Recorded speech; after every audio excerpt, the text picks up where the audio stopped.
탄핵 기각, 헌재 판결 직후에 대한민국 내전적 분열의 나락으로. 탄핵 기각 결정이 선고된 뒤 대한민국은 상상조차 하기 힘든 분열과 폭력의 도가니로 내던져졌다. 헌법재판소가 윤석열 대통령의 헌법 법률 위반 사유가 충분하지 않다며 탄핵 소추를 기각하자 마치 판도라의 상자가 열리기라도 한 듯 전국 곳곳에서 충돌의 불씨가 타올랐다. 1. 헌재 기각 직후 폭발하는 거리의 분노. 판결 당일 서울 광화문 광장에는 탄핵이 기각된 데 격분한 시민들이 대거 몰려들었다. 헌법재판소 발표 직후 몇몇 시위대는 민주주의를 사망시킨 판결이라며 건물 유리창을 부수고 차량에 불을 질렀다. 경찰과 소방당국이 긴급 투입됐지만 곳곳에서 시위대가 쏟아져 나오면서 이미 질서는 무너진 뒤였다. 여의도 일대 역시 상황이 다르지 않았다. 국회 앞마당에는 탄핵 추진 세력의 결집이 이루어졌고 대통령 지지자들도 맞불 집회를 벌였다. 지지와 반대 세력이 얽히고 설키며 극렬한 대치가 이어졌고 밤이 되면서 각종 폭발물 의심 물체가 발견되었다는 신고가 잇따라 접수되었다. 탄핵 기각에 분개한 일부 세력은 특정 정치인 및 헌법재판소 재판관들의 집과 차량을 추적해 스토킹하거나 파손하는 등 조직적 보복 행동에 나서기 시작했다. SNS와 메신저를 통해 기각에 가담한 자들을 응징하자는 폭력적 언사가 무차별적으로 유포되었고 일종의 정치 사냥 분위기가 조성되었다. 반대로 대통령 지지 세력도 가만히 있지 않았다. 탄핵 소추를 추진한 의원들과 민간단체 인사들을 국가 전복 기도자로 규정하며 온라인에서 신상 정보를 퍼뜨리고 오프라인 시위를 통해 직접 압박에 나섰다. 2. 치안의 붕괴와 도시 게릴라전 양상.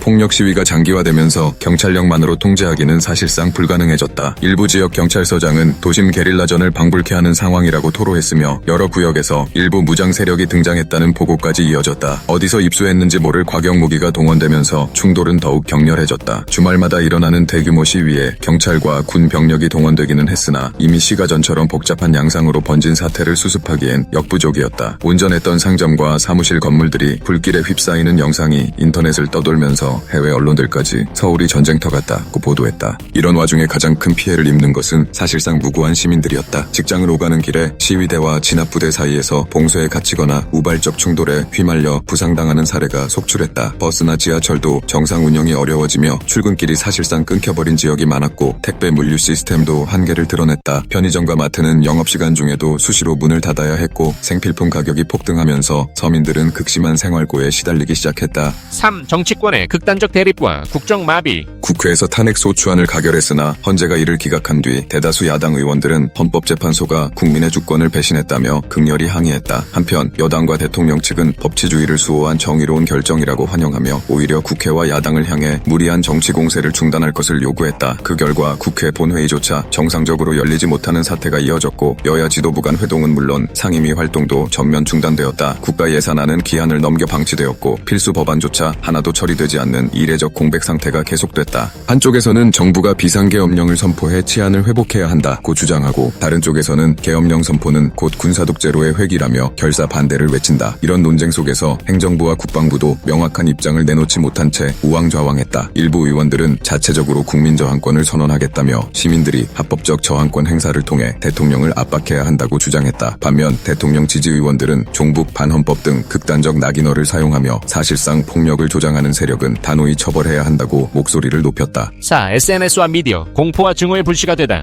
온라인 공간 역시 극단의 전쟁터로 변모했다. 탄핵 찬반 진영은 자신들의 정치적 정당성을 확보하기 위해 무차별적인 사이버 공격을 펼쳤다. 상대 진영에 대한 악의적 합성 사진과 가짜 뉴스가 쏟아졌으며 해킹을 통한 신상 노출 협박 시도가 횡행했다. 대표적인 포털 사이트나 SNS 플랫폼에는 편향성 시비가 번졌고 특정 진영이 온라인 여론 조작 세력을 조직적으로 운영한다는 음모론이 확산됐다. 그 결과 시민들은 진영에 따라 다른 플랫폼을 선택해 소통하는 온라인 분단 현상이 뚜렷해졌다. 각종 극단적 발언이 필터 없이 퍼져나가면서 오프라인 폭력 사태를 부추기는 또 다른 불씨로 작용했다. 언론사 역시 둘로 나뉘었다. 정부 측 입장을 옹호하거나 탄핵 추진 세력을 비판하는 언론과 대통령 측을 적폐 세력으로 규정하고 헌재의 기각 결정을 날선 톤으로 비난하는 언론이 첨예하게 갈라졌다. 사실 확인이 제대로 이루어지지 않은 상태에서 각 언론사가 자극적인 보도 경쟁을 벌이자 국민들은 자신이 믿고 싶은 정보만을 선택적으로 소비했다. 이른바 확증 편향이 극에 달하면서 실질적인 진실규명은 뒷전으로 밀려나 버렸다. 5. 폭발하는 사회적 갈등.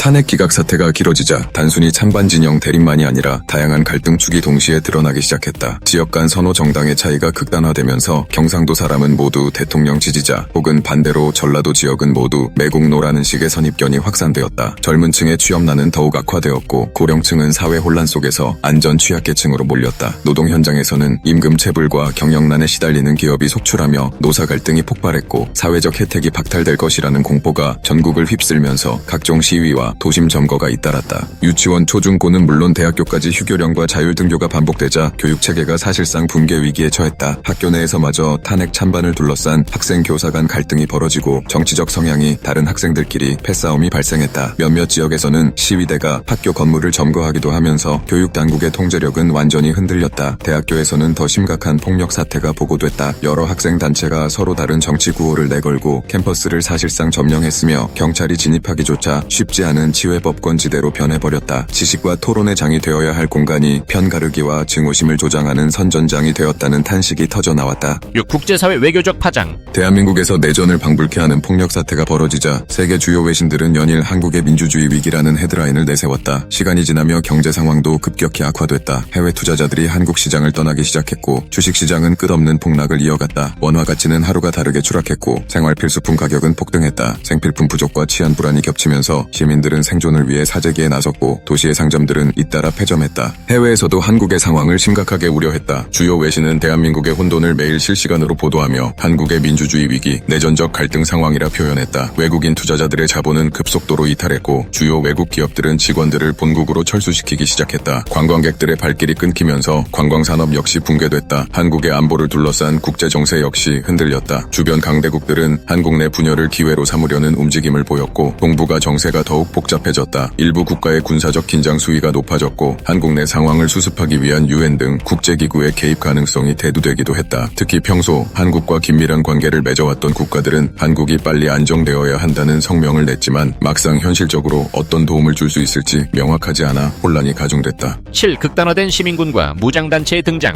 정치적 혼란이 극에 달하자 탄핵 기각 반대 세력 중 일부가 자체적인 민병대를 조직하기 시작했다. 시위대가 경찰과 마찰을 빚거나 대통령 지지 세력과 직접적 충돌을 일으킬 때마다 이들은 스스로를 국민방위군이라고 칭하며 무장행동에 나섰다. 반면 대통령 지지단체에서도 자경단 혹은 헌정수호군을 자처하는 조직이 생겨나 거리 곳곳에서 총격까지 불사하겠다는 과격 발언을 내뱉었다. 이들은 당국이 아닌 자신들만의 법을 내세워 상대 진영을 무력화시키려는 움직임을 보였다. 정부가 이를 불법으로 규정하고 해산 명령을 내렸지만 이미 계엄령조차 선포하지 못하고 우유부단한 상태인 상황에서 민병대 자경단의 준군사 조직화는 멈추지 않았다. 심지어 일부 지역에서는 국방물자를 탈취하거나 경찰 병력 탈영자가 무기를 불법적으로 빼돌렸다는 루머가 확산되면서 더 큰 규모의 무력 충돌이 점화될 위험이 커졌다. 도심과 지방도시 곳곳에서 본격적인 총격전이 벌어지며 건물들이 파괴되고 화재가 발생해 도시 기능이 마비된 사례가 이어졌다. 몇몇 주요 도시의 시청이나 지자체 청사가 무장 세력에 포위되어 행정이 완전히 정지되는 등 사실상 지역 단위 정부가 공백 상태에 빠지는 악몽 같은 광경이 펼쳐졌다. 8. 무너지는 공동체와 돌아오지 않는 정상화. 시민들은 극도의 스트레스와 불안에 시달리며 일상의 안전을 보장받기 어려웠다. 상당수는 정치적 중립은 불가능한 일이라는 압박에 시달렸고 자신의 정치적 의사를 표명하지 않는 것이 오히려 더 위험하다는 괴이한 인식이 퍼졌다. 직장에서는 사내 게시판 등의 정치적 성향을 드러내야만 하는 분위기가 감지되었고 특정 진영과 연관된 상품이나 서비스 사용을 강제받는 경우까지 나왔다. 이러한 편가르기 문화는 결국 회사 내 분열을 부추겨 경제 생산성 하락으로 직결되었다. 사태가 장기화됨에 따라 국내에서도 난민 문제가 발생했다. 무력 충돌이 심각한 지역을 빠져나온 피난민들이 인접도시나 지방으로 대거 몰려들었고 생활시설과 자원은 한계를 넘었다. 일부 구호단체가 교회, 체육관, 학교시설 등을 임시 대피소로 개방했지만 적지 않은 곳에서 정치적 편향 문제가 불거지며 수용 거부 사태도 일어났다. 이처럼 대한민국 내부가 극단적으로 분열되고 치안과 질서가 붕괴된 상황에서 의료 및 복지체계도 제대로 작동하지 못했다. 병원은 부상자를 감당하기 어려워 문을 닫거나 운영시간을 단축했고 외곽 지역의 노인들과 장애인들은 필수 의료 서비스조차 받을 수 없는 지경에 내몰렸다. 9. 파국을 넘어서는 길은 있는가.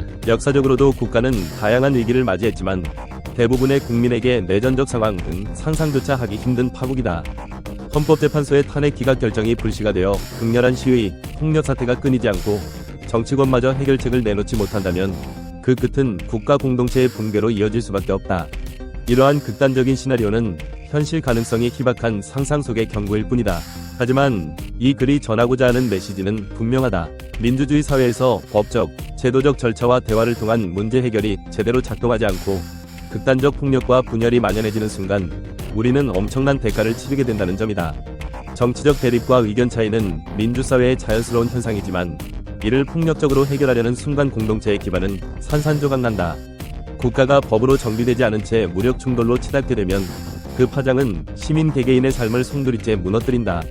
오늘날 우리가 목격하는 모든 폭력은 결국 서로 다른 견해를 존중하고 협상을 시도하는 과정이 사라졌을 때 벌어질 수 있는 최악의 시나리오를 경고한다. 마무리하며 이 내용은 탄핵 기각 이후 대한민국이 내전 상태로 치달았다는 극도로 과장되고 비현실적인 이야기를 다룬 가상의 이야기다. 그러나 단 하나의 교훈만큼은 현실에서 유효하다. 파국은 하루아침에 오지 않는다. 작은 균열이 누적되고 그 사이에서 대화와 타협이 사라질 때 결국 누구도 원하는 바 아니었던 최악의 결말로 치닫는다.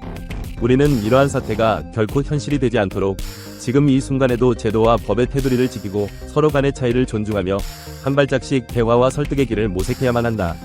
불길한 시나리오는 그저 상상 속에서만 머무르게 하는 것이 더 나은 미래를 위해 우리 모두가 선택해야 할 길임을 이 글을 통해 다시금 되새기게 된다. 왜 성필원이 세상에